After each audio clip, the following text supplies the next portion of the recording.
прошло 15 минут, они все еще спят. Деньги свои не отрабатывают. Сурикаты всегда живут группами, им важно видеть друг друга, держаться рядом. Это помогает им чувствовать себя в безопасности.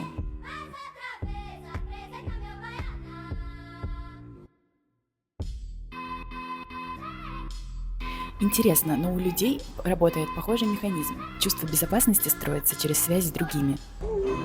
Что ты роешь? Не надо меня видеть.